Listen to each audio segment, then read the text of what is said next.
ये हंगामा क्यों है बरपा? थोड़ी सी जो एससी एसटी ओबीसी की बात कर ली है। जी हाँ, यूजीसी का एक नया एक्ट आया है और 13 जनवरी को इसका प्रकाशन हुआ। 13 जनवरी के प्रकाशन के बाद पूरे देश में मानो बवाल मच गया है। सवर्ण लोगों को लग रहा है कि पता नहीं उनकी पूरी सत्ता जो है एससी एसटी और ओबीसी हथियाने वाली है। उनका जीना मुहाल होने वाला है। पता नहीं उनकी जिंदगी बचेगी। कुछ तो कुमार विश्वास जैसे जो बड़े साहित्यकार है और तथाकथित कवि हैं, वो तो कहते हैं कि सवर्णों का रुआ रुआ नोच लो। मतलब पता नहीं क्या हो गया है। और इस तरह की स्थितियां पूरे देश में आग लगा दो तो ये कर दो तो वो कर दो, मोदी सरकार को उखाड़ फेंको, पता नहीं क्या क्या बातें हो रही है। लेकिन ये हंगामा बरपा क्यों है, मैं बताऊंगा सिलसिलेवार। नमस्कार, मैं हूं डॉक्टर संजय शेखर और आपने देखना शुरू कर दिया है एडिटर जी न्यूज।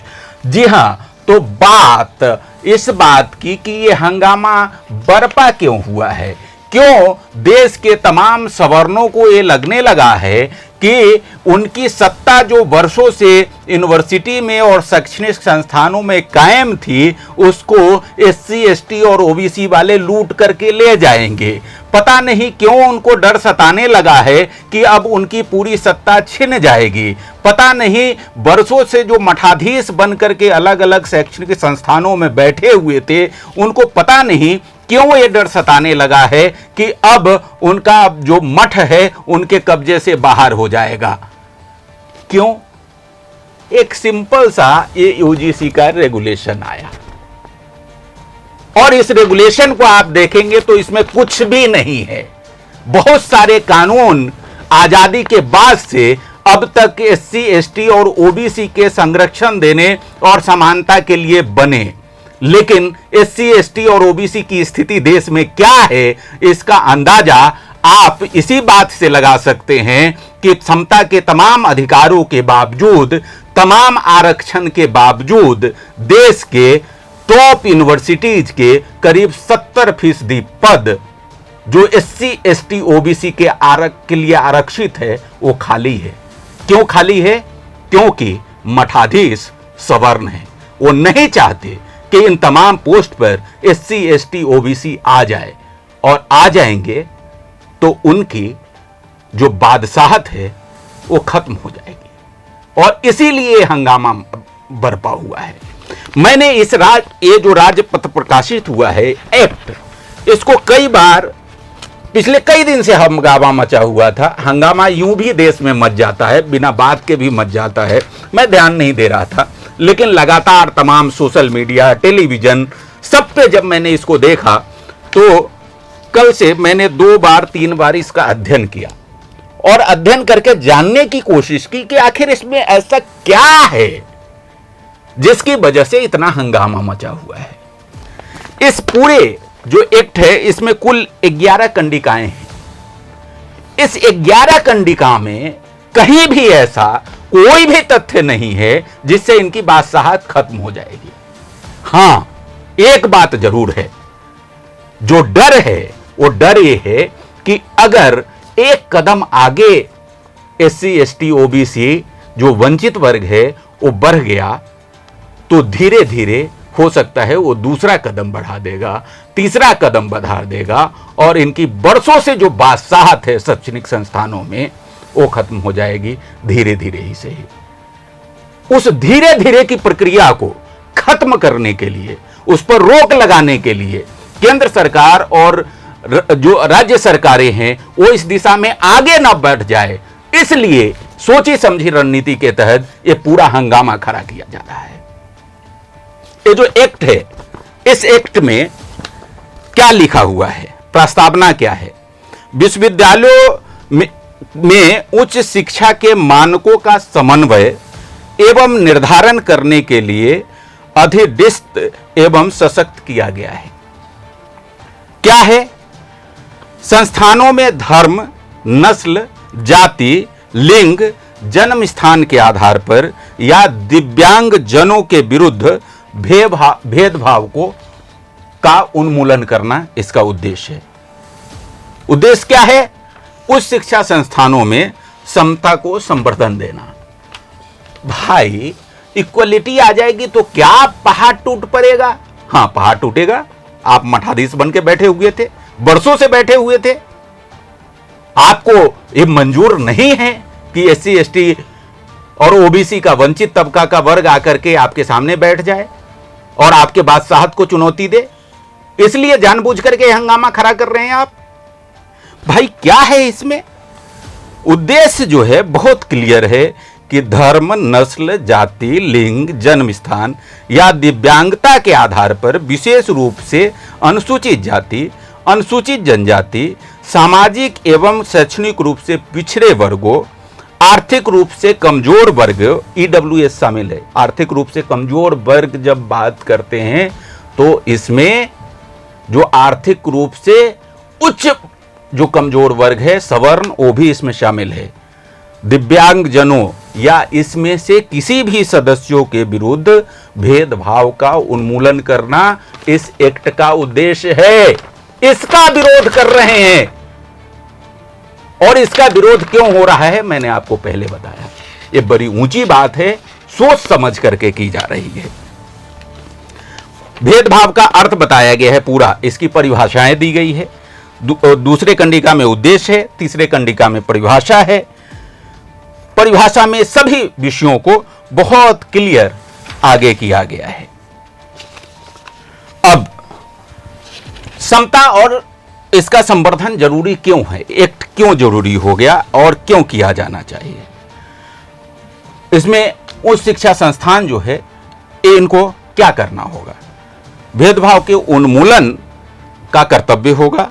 हितधारक के बीच समता के संवर्धन का कर्तव्य होगा। हितधारक के बीच, हितधारक केवल एससी एसटी ओबीसी नहीं है। हितधारक यूनिवर्सिटी के सारे वर्गों के लोग हैं। सब में समता कायम करना उद्देश्य है। केवल एससी एसटी ओबीसी के लिए समता कायम करना उद्देश्य नहीं है। हितधारकों के विरुद्ध भेदभाव को उन्मूलन करने तथा उनकी जाति, संप्रदाय, धर्म, भाषा, निर्जातीयता, लिंग या दिव्यांगता के पूर्वाग्रह के बिना उनके हितों की रक्षा के लिए उचित संरक्षणात्मक एवं निवारक उपाय करेगा। भाई इसमें क्या, अगर यूनिवर्सिटी ऐसा कर ले रहा है तो क्या पहाड़ टूट पड़ेगा? क्या हो जाएगा? चलिए आगे बढ़ते हैं। पांचवा कंडिका है समान अवसर केंद्र। विषय इसी को लेकर के विरोध हो रहा है। प्रत्येक उच्च शिक्षा संस्थान एक समान अवसर केंद्र स्थापित करेगा जिसका कार्य वंचित समूहों के लिए नीतियों एवं परामर्श के प्रभावी क्रियान्वयन पर नजर रखना, शैक्षणिक, वित्तीय, सामाजिक एवं अन्य मामलों में मार्गदर्शन एवं परामर्श प्रदान करना तथा परिसर में सामाजिक एवं सांस्कृतिक विविधता को प्रोत्साहित करना होगा। समान अवसर केंद्र। आगे इसमें कुल अलग अलग 10 बिंदु, कुल अलग अलग 13 बिंदु हैं। 13 बिंदु में सब कुछ स्पष्ट किया गया है कि समता के लिए क्या क्या किया जाएगा। इसमें सबसे महत्वपूर्ण जो बात है जिसका विरोध हो रहा है, वो विरोध हो रहा है कि जो एक कमेटी बनेगी, समता समिति, उसमें पिछड़ा वर्ग, दिव्यांगजन, अनुसूचित जाति, अनुसूचित जनजाति और महिलाओं का प्रतिनिधित्व होना चाहिए। समिति में फिर से मैं बता रहा हूं, समान अवसर केंद्र की जो कंडिका 5 है उसके सब कंडिका 7 में लिखा हुआ है, समिति के अन्य पिछड़ा वर्ग, दिव्यांगजन, अनुसूचित जाति, अनुसूचित जनजाति और महिलाओं का प्रतिनिधित्व होना चाहिए। सबसे ज्यादा विरोध इसी का हो रहा है कि भाई उनका प्रतिनिधित्व हो जाएगा तो हमारा क्या होगा? अरे भैया, यूनिवर्सिटी में आप ही तो बैठे हुए हो 70% पदों पर। उस शिक्षा संस्थान के प्रमुख से लेकर के नीचे तक आप बैठे हुए हो। इसलिए जरूरी है एससी, एसटी, ओबीसी महिलाओं का प्रतिनिधित्व वहां होना। चूंकि आप एससी, एसटी, ओबीसी को आने नहीं दे रहे हो बरसों से, इसलिए जरूरी है ये लिखा जाना। आप तो काबिज हो, और आप कहां काबिज होना चाहते हो भैया। और समिति में कौन प्रमुख होगा? समिति में संस्था का जो प्रमुख होगा वो पदेन अध्यक्ष होगा। भैया, देश के जो तमाम शैक्षणिक संस्थान हैं उसके प्रमुख के पदों की बात का आंकड़ा जो सेंट्रल यूनिवर्सिटी का केंद्र सरकार ने लोकसभा में प्रस्तुत किया है, उसके अनुसार 90% सेंट्रल यूनिवर्सिटी के जो प्रमुख का पद है वो आपके कब्जे में है भैया। आप उस समिति के प्रमुख बनेंगे। 70% पद आपके कब्जे में हैं, आपके मेंबर वहां रहेंगे। और इस सब के बीच अगर कोई एससी, एसटी और ओबीसी उसमें नहीं है, उसको रखा जा रहा है, तो भैया इतना विरोध क्यों है? 2-4 लोग आ जाएंगे तो आपके पूरी बादशाहत को खत्म कर देंगे। इसका डर सता रहा है आपको? किस चीज का डर है? ये तमाम लोग एक नैरेटिव जो आप फैलाने की कोशिश कर रहे हैं, किस चीज का नैरेटिव फैलाना चाह रहे हैं? वंचित वर्ग के लोग भी अब थोड़े बहुत समझदार हो गए हैं। वो जानते हैं कि आप इस एक्ट का विरोध नहीं कर रहे हैं, आप विरोध इस बात का कर रहे हैं कि वंचित वर्गों के समर्थन में, वंचित वर्गों को ऊपर उठाने के लिए कोई रास्ता ना निकल जाए, कोई कानून ना आ जाए, उनके पक्ष में कोई बात ना हो जाए, बरसों से जो उनके बैकलॉग के पद खाली है वो कहीं भर ना जाए, आरक्षण का 100% कहीं क्रियान्वयन ना हो जाए। डर आपको इस बात का सता रहा है और आप इसका विरोध कर रहे हैं। इसमें क्या है ऐसा भाई?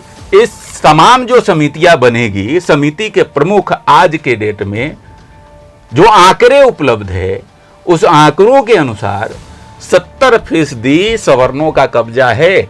सेंट्रल यूनिवर्सिटी का मैं डाटा बता रहा हूं और पार्लियामेंट का डाटा बता रहा हूं। अगले वीडियो में विस्तार से एक एक बात बताऊंगा। तो ये हंगामा क्यों है? ये तमाम बातें इसमें लिखी हुई है। कितना कार्यकाल होगा, क्या होगा। अच्छा, एक और बात बार बार हो रही है जो सब जगह, कि भाई अगर कोई यूं ही शिकायत कर दिया तो क्या होगा? भाई इसमें स्पष्ट लिखा हुआ है कि अगर कोई यूं ही शिकायत कर दिया जाता है और कोई इसमें झूठा शिकायत पाया जाता है या कोई निर्णय होता है समिति का, तो उसके खिलाफ आप 30 दिन के अंदर अपील कर सकते हैं। दूसरी बात, इस एक्ट में क्या है? एक्ट में यह है कि भाई कोई भी चीज अगर हो गई तो 24 घंटे के भीतर एक कमेटी गठित होगी। कमेटी जो है 15 दिनों के अंदर अपना प्रतिवेदन देगी। उस प्रतिवेदन के आधार पर आगे जो है संस्था जो प्रमुख होगा वो 7 दिवस के अंदर आगे की कार्यवाही सुनिश्चित करेगा। आगे की कार्यवाही जो यूनिवर्सिटी का अपना एक्ट है उसके अकॉर्डिंग जो होगा वो होगा। बाकी अगर कुछ इससे ज्यादा होता है तो पुलिस को सूचना देगा। पुलिस जो भारतीय न्याय संहिता, भारतीय दंड संहिता के जो प्रावधान हैं उसके तहत कार्रवाई करेगी। भारतीय न्याय संहिता और भारतीय दंड संहिता केवल एक पक्षीय कार्रवाई तो नहीं करता है।